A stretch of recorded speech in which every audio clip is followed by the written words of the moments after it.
Hello my dear friend, welcome back to on channel. तो आज की इस वीडियो का हमारा टॉपिक है important activity of the financial manager. कौन कौन सी ऐसी इंपॉर्टेंट एक्टिविटी है जो फाइनेंशियल मैनेजर जो है परफॉर्म करता है। फर्स्ट है estimating the requirement of fund. सबसे पहले ये देखा जाता है कि एक ऑर्गेनाइजेशन में, एक फर्म में कितने फंड्स की रिक्वायर है। Deciding regarding the capital structure, एक फर्म का कैपिटल स्ट्रक्चर किस तरीके का होना चाहिए। Investment decision, dividend decision, supply of fund to all part of the organisation और cash management. Evaluating financial performance with respect to return on investment. उसके बाद आता है financial negotiation with banks, financial institutions and public depositors.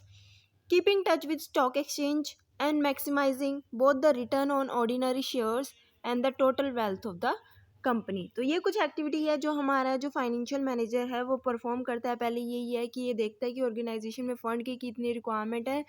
उसके बाद capital structure को बनाना, यानी कि ये देखना कि कौन से सोर्स से हम फाइनेंस को जो है वो रेज़ कर सकते हैं। क्या हमें डेट का यूज़ करना चाहिए या इक्विटी का यूज़ करना चाहिए। बहुत सारे फैक्टर होते हैं, risk, return, cost of capital. ये सारे फैक्टर्स को देखने के बाद ही ये डिसीजन लिया जाता है कि कैपिटल कितना होना चाहिए, मतलब कि डेट कितना होना चाहिए और इक्विटी कितनी होनी चाहिए। उसके बाद फंड्स को रेज़ करने के बाद ये देखा जाता है कि कहाँ पे हमें इन्वेस्टमेंट लगानी है, कि कहाँ पे फिक्स एसेट्स में कितना पैसा यूज़ करना है, वर्किंग कैपिटल में कितना यूज़ करना है, करंट एसेट्स में कितना यूज़ करना है, कौन से प्रोजेक्ट में कहाँ पैसा इन्वेस्ट करना है। उसके बाद आता है कि क्या हमें डिविडेंड के तौर पे कितना पैसा जो है अपने शेयर होल्डर में डिस्ट्रीब्यूट करना है, कितने रिटेन अर्निंग के तौर पे रखना है। तो ये सारे के सारे जो डिसीजंस है, जो इंपॉर्टेंट एक्टिविटी है, वो कौन परफॉर्म करता है? फाइनेंशियल मैनेजर परफॉर्म करता है। फाइनेंशियल मैनेजर का एक काम ये भी होता है कि जितने भी डिपार्टमेंट है, चाहे वो प्रोडक्शन डिपार्टमेंट हो, सेल डिपार्टमेंट हो, मार्केटिंग डिपार्टमेंट हो, हर एक डिपार्टमेंट को जो फाइनेंस की रिक्वायरमेंट होती है, तो उन सारे डिपार्टमेंट में फंड्स को कौन सप्लाई करता है अकॉर्डिंग टू द रिक्वायरमेंट। जो हमारा फाइनेंशियल मैनेजर होता है वो ही क्या करता है, फंड्स को जो है सप्लाई करता है। ठीक है।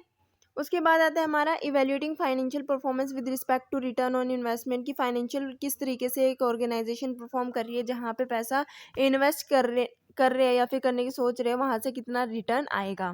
ठीक है।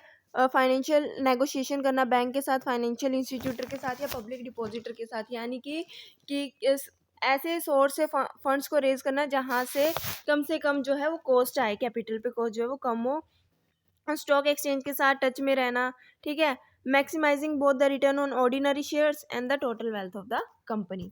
ये कुछ जो इंपॉर्टेंट एक्टिविटी है जो फाइनेंशियल मैनेजर क्या करता है, परफॉर्म करता है। Financial manager provide leadership in the cost effective use of an organisation financial resources. Financial manager का एक इंपॉर्टेंट एक्टिविटी ये भी परफॉर्म करता है कि जितने भी डिपार्टमेंट है उनको क्या करता है, एक तरीके से लीडरशिप लीड करता है कि उनको किस तरीके से फाइनेंस का एफिशिएंट तरीके से यूटिलाइज करना है। क्योंकि फाइनेंशियल मैनेजर को पता है कि फाइनेंस कहाँ से रेज किया है और हर एक डिपार्टमेंट को कितना फाइनेंस वो ऑर्गेनाइजेशन वो मैनेजर जो है वो प्रोवाइड कर सकता है। तो एक तरीके से क्या करना, लीडरशिप का काम भी जो है परफॉर्म करता है। The responsibility and duties of financial manager. हमने इंपॉर्टेंट एक्टिविटी तो देख ली, अब हम देखते हैं कि क्या रिस्पॉन्सिबिलिटी और क्या ड्यूटीज़ है जो एक फाइनेंशियल मैनेजर जो है वो परफॉर्म करता है। He interact with production manager for a new plant. अगर नया प्लांट जो है वो लेना है तो उसके साथ किसके साथ डील करेगा, उस किसके साथ बातचीत होगी, प्रोडक्शन मैनेजर के साथ। Forecasting and planning with marketing manager, for inventory level with purchase manager and for sales manager for receivable policy. तो ये रिस्पॉन्सिबिलिटी या ड्यूटीज़ होती है फाइनेंशियल मैनेजर की कि वो हर एक डिपार्टमेंट के साथ इंटरेक्ट करता है जिसको भी फाइनेंस की रिक्वायरमेंट होती है। आई होप कि आपको ये टॉपिक अच्छा लगा होगा, समझ में आया होगा। हो सकता है एग्जाम में क्वेश्चन आ जाए।